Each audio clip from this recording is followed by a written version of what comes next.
उपमुख्यमंत्री अजित पवार यांचं विमान अपघातामध्ये निधन झाल्यानंतर संपूर्ण राज्य शोकसागरामध्ये बुडालेलं आहे। ठाम निर्णय, निर्भीड भूमिका आणि प्रशासनावर पकड यासाठी ओळखले जाणारे अजित पवार अचानक काळाच्या पडद्याआड गेले।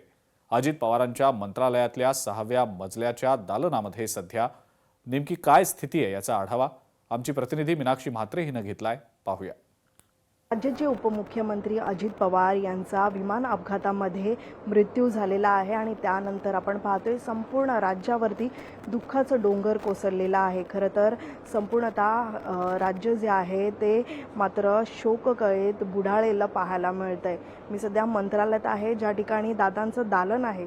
खरं तर 6व्या माळावरती दादांचं हे दालन असतं आणि या दालनात आपण पाहतोय की दादा दररोज म्हणजे जेव्हा जेव्हा मुंबईत आल्यानंतर इथेच दादा जे आहेत ते अनेकांना भेटत असतात। ते दादांचं हे समिती कक्ष आहे। आपण पाहतोय की समिती कक्ष जे आहे कशा पद्धतीत सुनं पाहायला मिळतंय। दादांचे जे कर्मचारी आहेत ते इथे दादांच्या बारामतीमध्ये जाऊ शकलेले नाही आहेत, पण मात्र मंत्रालयातल्या ज्या दादांचं कार्यालय आहे जिथे 6व्या माळावरती दादा बसतात त्या दालनातून त्यांना पाहतायत। दादांना शेवटचा निरोप देताना इथे सगळेच हे कर्मचारी पाहतायत। मग सफाई कर्मचारी असतील किंवा मग दादांना प्रेम करणारे हे सगळेच लोक जे आहेत ते आपल्याला पाहायला मिळतात। दादांच्या दालनात आणि मंत्रालयात असलेले सगळेच दालनातले सगळे कर्मचारी जे आहेत एकवटलेत आणि मंत्रालयाच्या परिसरामध्ये दादांना श्रद्धांजली वाहण्यात आलेली आहे।